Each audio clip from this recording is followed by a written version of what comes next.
Assalamualaikum warahmatullahi wabarakatuh. Selamat pagi, salam sejahtera untuk kita semua. Pertama-tama saya ucapkan terima kasih kepada dosen pembimbing Bapak Suyanto SE MBA PhD, dosen penguji 1 Bapak Profesor Dr. Abdul Halim MBA AKCA, dan dosen penguji 2 Bapak Profesor Dr. Indra Bastian MBA AKT yang telah berkenan hadir untuk menguji SRM 4 saya. Dalam kesempatan kali ini, saya akan memaparkan hasil penelitian saya yang berjudul Analisis Efektivitas Sistem Pengendalian Internal sebagai Kriteria Perumusan Opini Laporan Keuangan Pemerintah Daerah. Sistem tata kelola pemerintahan Indonesia, khususnya di bidang keuangan, mengalami pembaharuan besar yang ditandai dengan hadirnya 3 dasar hukum utama pengelolaan keuangan negara, yaitu Undang-Undang 17 tahun 2003 tentang keuangan negara, Undang-Undang Nomor 1 Tahun 2004 tentang Perbendaharaan Negara, dan Undang-Undang Nomor 15 Tahun 2004 tentang Pemeriksaan, Pengelolaan, dan Tanggung Jawab Keuangan Negara. Pemeriksaan keuangan dilakukan oleh BPK dengan tujuan untuk menyatakan suatu opini atas kewajaran laporan keuangan pemerintah dengan berpedoman pada SPKN 2017. Berikut ini merupakan tabel kriteria perumusan opini oleh BPK yang tercantum dalam Undang-Undang Nomor 15 Tahun 2004 dan kriteria perumusan opini audit yang dilakukan oleh auditor pada umumnya selain BPK yang tercantum dalam Standar Audit 700. Dapat dilihat bahwa dari keempat kriteria tersebut terdapat satu perbedaan dalam Undang-Undang Nomor 15 Tahun 2004, yaitu tentang penilaian efektivitas SPI yang tidak ada dalam kriteria di SA 700. Menurut Ahrens, hasil penilaian pengendalian internal digunakan sebagai salah satu kriteria penentuan strategi audit. Dan kemudian menurut Felix Denkini, proses perumusan suatu opini dalam kegiatan audit laporan keuangan baik oleh auditor internal, independen maupun pemerintah seharusnya sama atau serupa.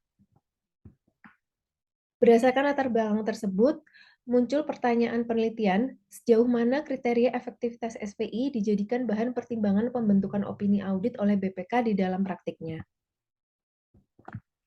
Teori yang melandasi penelitian ini tentunya tidak terlepas dari teori Koso mengenai pengendalian internal, kemudian teori Ahrens dan standar audit 300 dan 315 tentang penilaian risiko kesalahan penyajian material, yang mana pemahaman atas lingkungan bisnis entitas tersebut, termasuk pengendalian internal di dalamnya, pemahaman pengendalian internal, dilakukan oleh auditor untuk menilai risiko kesalahan penyajian material. Kemudian dari situ nanti auditor akan melakukan respon risiko dengan melakukan 2 pengujian, yaitu pengujian substantif dan pengujian pengendalian, yang mana dari situ nanti akan diketahui apakah dari penilaian efektivitas SPI mengandung nilai salah saji yang material. Jika iya, maka nilai tersebut akan mempengaruhi pertimbangan opini dalam laporan keuangan tersebut. Kemudian hubungan efektivitas SPI dengan opini audit menurut IAPI adalah jika suatu entitas tersebut bisa mencegah atau mendeteksi suatu salah saji material, maka SPI tersebut disebut efektif, dan jika tidak ada salah saji material, maka opini yang diberikan adalah unmodified opinion. Tetapi jika SPI dalam entitas tersebut tidak mampu mencegah atau mendeteksi salah saji yang material, maka SPI tersebut disebut tidak efektif, dan karena mengandung salah saji yang material, maka auditor akan memodifikasi opininya. Adapun metode penelitian yang digunakan dalam penelitian ini menggunakan metode penelitian kualitatif dengan pendekatan analisis dokumen. Untuk teknik pengumpulan datanya, saya menggunakan dokumen dan wawancara, kemudian jenis dan sumber datanya adalah 2, terdapat data primer dari wawancara dan data sekunder dari 14 data LHP BPK tahun 2018 dan 2019. Kemudian teknik analisis datanya ini menggunakan analisis isi. Nah, karena analisis isi, maka data sekunder ini 14 data LHP BPK itu digunakan sebagai data utama, kemudian data primer wawancara itu digunakan sebagai data pendukung. Untuk 14 data LHP BPK tersebut diperoleh melalui PIK BPK DIY dan IPPID BPK Pusat, dan untuk wawancaranya dilakukan kepada 5 auditor BPK DIY sebagai sarana untuk mengkonfirmasi hasil analisis isi. Untuk pengujian data, terdapat 2, uji validitas dan uji reliabilitas.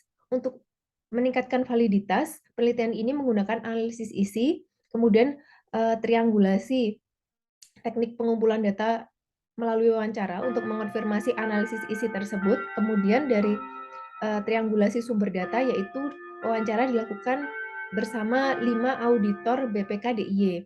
Kemudian untuk menjaga kekonsistenan atau reliabilitas, saya melakukan cara yang sama kepada setiap dokumen yang diteliti dan mengajukan pertanyaan yang sama kepada para auditor sebagai informan. Dan analisis isi tersebut dilakukan pertama-tama dengan memahami data keseluruhan terlebih dahulu, kemudian melakukan deskripsi data, kemudian perbandingan, kemudian setelah diperbandingkan, kemudian dikategorisasi. Dari kategorisasi tersebut kemudian dituangkan ke dalam narasi laporan kualitatif, kemudian setelah itu melakukan interpretasi terhadap makna, membandingkan hasil temuan dengan teori yang digunakan. Berikut adalah kota kabupaten yang akan diteliti dengan masa 2 tahun 2018 sampai 2019. Total terdapat 14 LHP yang dipilih secara random karena pada dasarnya seluruh auditor BPK di Indonesia menggunakan standar audit yang sama. Dan di sini terdapat bervariasi opini mulai dari WTP, WDP, sampai TMP. Hasil penelitian ini menunjukkan bahwa LHP LKPD Kota Jogja, Kabupaten Sleman, dan Kabupaten Bantul tahun 2018 dan 2019, serta LHP LKPD Kabupaten Paniai tahun 2019,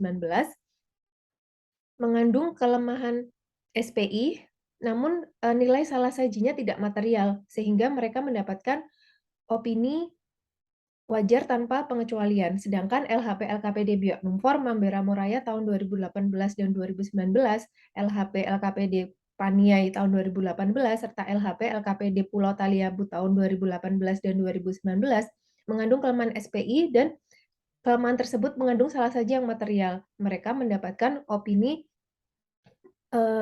non-WTP atau auditor memodifikasi opininya. Berangkat dari situ, saya membuat dua kriteria. Pertama, jika kelemahan SPI tidak mengandung salah saji material, auditor memberikan opini audit tanpa modifikasian, dan jika kelemahan SPI mengandung salah saji material, auditor akan memodifikasi opininya. Kemudian, saya menguji hasil penelitian tersebut dengan mengacu pada jurnal yang menjelaskan tolak ukur kuantitatif yang biasa dipakai oleh 8 kantor akuntan publik di Amerika, seperti tertuang dalam tabel berikut. Dan untuk menyesuaikan dengan yang biasa diterapkan di Indonesia, saya menggunakan metode konservatif. Jadi saya memilih dari total aset dan pendapatan dari range 1 sampai 8 ini, rata-rata adalah di tengah itu 2%. Sehingga saya mengambil 2% dari total aset dan pendapatan.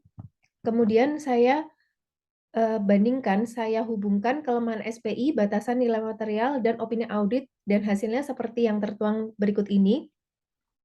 Untuk Provinsi DIY secara keseluruhan, terdapat kelemahan SPI. Seperti ini, misal Kota Yogyakarta 8 kelemahan SPI, namun dari ke-8 tersebut tidak ada yang mengandung salah saji material, atau saya tulis 0 di sini. Dan ini adalah batasan nilai materialnya 2% aset dan 2% dari pendapatan. Mereka mendapatkan opini WTP. Berarti dapat disimpulkan bahwa salah saji material kelemahan SPI itu mendukung opini audit. Demikian juga dengan Sleman, Bantul, dan pada tahun 2019 Jogja, Sleman, Bantul juga sama. Dari kelemahan SPI yang ada, tidak ada yang mengandung salah saji material dan mendapatkan opini WTP, sehingga kesimpulannya adalah salah saji material kelemahan SPI itu mendukung opini audit. Nah, di Papua juga untuk 2018 Biak Numfor dari 12 kelemahan SPI terdapat 5 yang mengandung salah saji material ini, dan kita lihat bahwa nilai salah saji material ini jauh di atas batasan nilai material dari 2% aset dan pendapatan. Mereka mendapatkan opini TMP, sehingga salah saji material dalam kelemahan SPI ini mendukung opini audit. Namun terdapat 2 perbedaan dalam hitungan ini, yaitu Kabupaten Paniai 2018 dan Kabupaten Biak Numfor 2019. Dapat kita lihat bahwa mereka mengandung salah saji yang material dalam kelemahan SPI-nya. Namun jumlah tersebut ada di bawah batasan nilai material. Tapi mereka mendapatkan opini audit WDP. Nah, di sini berarti kesimpulannya tidak mendukung opini. Setelah dianalisis bahwa terdapat kelemahan SPI dari kepatuhan terhadap perundang-undangan untuk Kabupaten Paniai dan untuk Kabupaten Biak Numfor adalah peneliti saya mengasumsi bahwa terdapat nilai material dari kelemahan SPI dari pengujian substantif yang tidak tercantum dalam LHP tersebut. Berikut hasil wawancara dengan 5 auditor BPK pada perwakilan BPK DIY bahwa mereka juga mengatakan setuju pada pernyataan bahwa kelemahan SPI tidak serta-merta berpengaruh pada opini, tetapi lebih terhadap nilai salah saji dan dampaknya yang berpengaruh terhadap opini.